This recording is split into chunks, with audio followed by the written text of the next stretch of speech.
नर्मदे हर, नर्मदे हर। सब मैया के भक्तों को नमस्कार। आप आए, बहुत बढ़िया लगा। आप आए घर हमारे।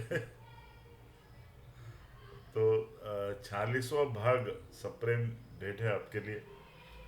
मेरा मित्र सुमंगल और दूसरा मित्र संदीप मिश्रा, ये दोनों महानुभावों को विशेष रूप से ये भाग समर्पित।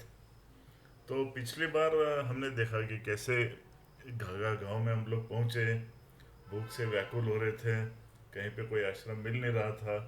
फिर एक जगह जाके रुके, वहाँ पे एक दरवाज़ा खुलता है, एक महिला हमको मिलती है, वो हमको पानी देती है, चाय के लिए घर के अंदर आमंत्रित कर, और उसके बाद वो सूचना देती है कि भोजन तैयार हो रहा है।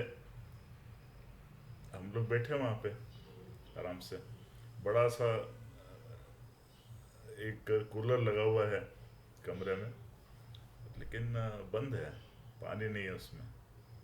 प्रमोद ने जाके देखा स्विच ऑन करके, लेकिन पानी नहीं था उसमें। ठीक है, बैठ गया। ऊपर फैन था, सीलिंग फैन, लेकिन गर्मी बहुत हो रही थी, हम बेचैन हो रहे थे।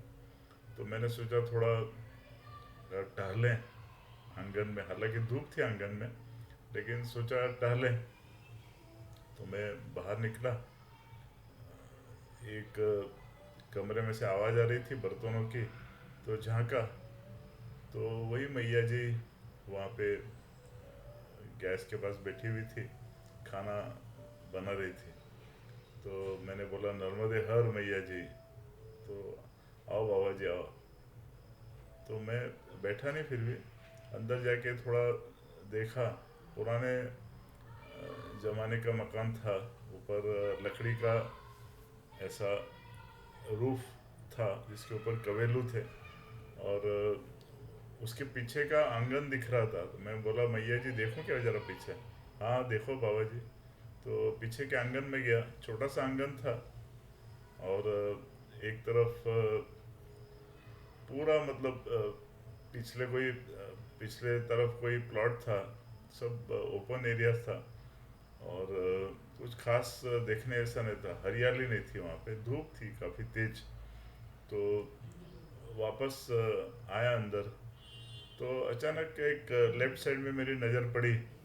तो वहाँ पे मैंने क्या देखा कि एक कमरा अधूरा बना हुआ है, मतलब ब्रिक वर्क, रूफ लेवल तक ब्रिक वर्क बना हुआ है, लेकिन उस पर छत नहीं डली हुई है।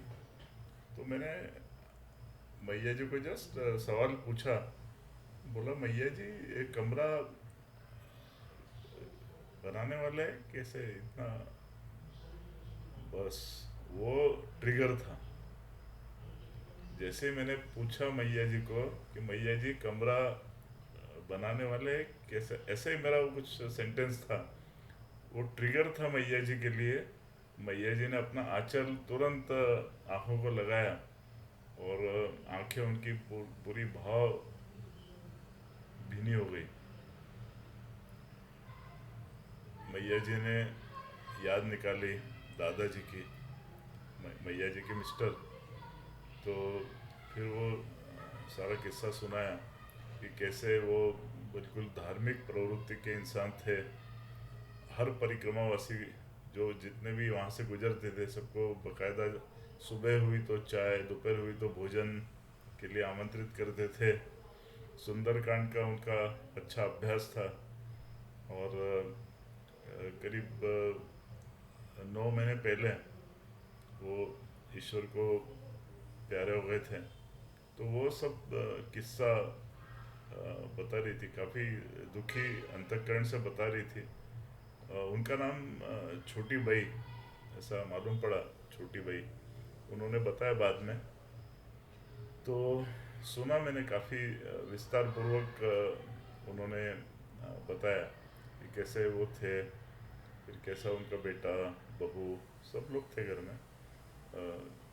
मैंने बताया शुरू में एक गैया थी, परिवार पूरा था। हालांकि दोपहर में कोई घर में नहीं था, सब लोग अपने अपने काम से गए हुए थे खेत खलिहान में। घर में मैया जी अकेली थी, और तो मैया ने सब विस्तार पूर्वक बताया कि कैसे दादाजी थे, धार्मिक प्रवृत्ति थी, गांव में सब लोग उनको बड़ा आदर रखते थे, फिर कैसे अचानक बीमार पड़े, उसके पहले उन्होंने ज़िंदगी में कभी दवाई नहीं ली थी, फिर वो अस्पताल में भर्ती हुए, अस्पताल से अच्छे होके भी घर पे आए, एम्बुलेंस में उनको घर पे लाया गया, घर पे आए, उन्होंने बताया कि मुझे अमुक जगह ले चलो, वहाँ पे जाके उनको रखा, और वहाँ पे शायद एक दो दिन रहे वो, और फिर कुछ पाठ कर रहे थे हनुमान चालीसा का या सुंदरकांड का, और वो अचानक यह लोग की यात्रा अपनी पूरी करके वो सीधा रहे। तो पता नहीं, मुझे ऐसा लगा कि शायद मैंने उनकी वो पुरानी जख्मों को ताज़ा किया है, तो थोड़ा बुरा लगा, लेकिन पता नहीं था मुझे। और तो इसलिए मैं आपको बता रहा हूँ कि कौन सा शब्द कब ट्रिगर बन जाए ये हम कह नहीं सकते। तो बाद में फिर वो स्वयं आई, पूरा खाना लेके आई थी, चावल, दाल, रोटी, अचार, सब चीज़ें थी, वो भी हमारे साथ में बाकायदा बैठी परोसने के लिए। तो इस कमरे में बैठ के खाना वगैरह प्राप्त किया हमने। खाने के बाद मैया जी ने एक तुरंत बादली बाल्टी भर के बाहर आंगन में रख दी, बोले बाबा जी इधर ही हाथ धो लीजिए, बाहर तो धूप है अभी। ठीक है, वहाँ पे हाथ वाथ धो लिए।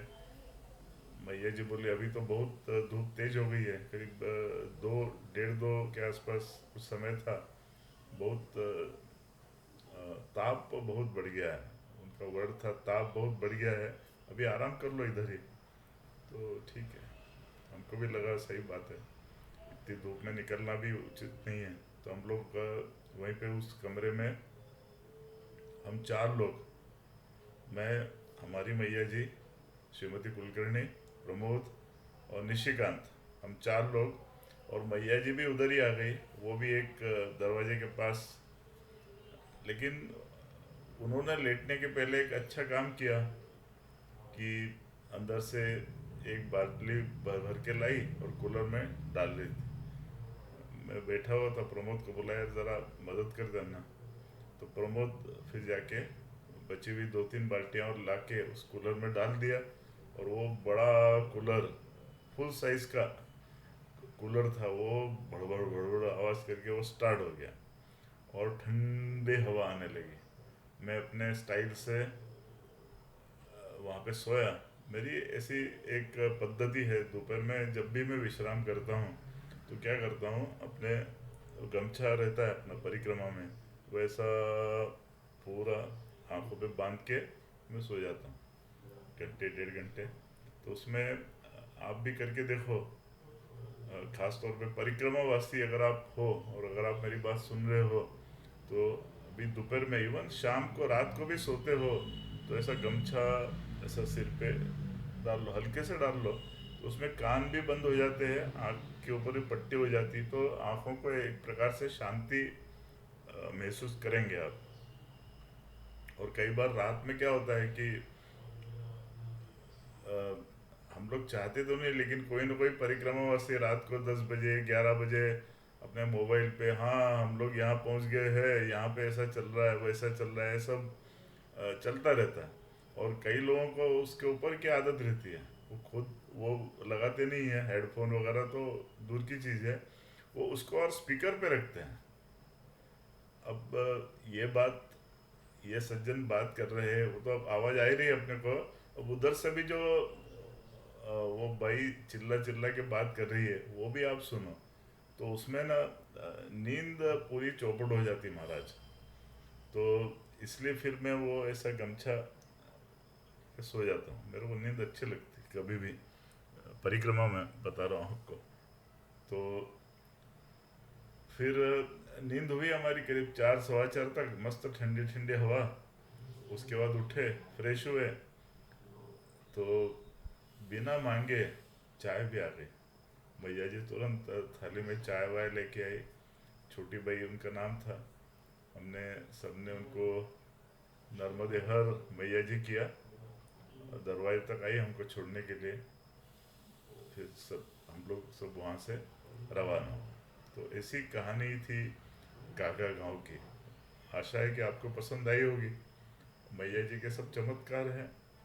तो ये भाग यहीं पे समापन करता हूँ।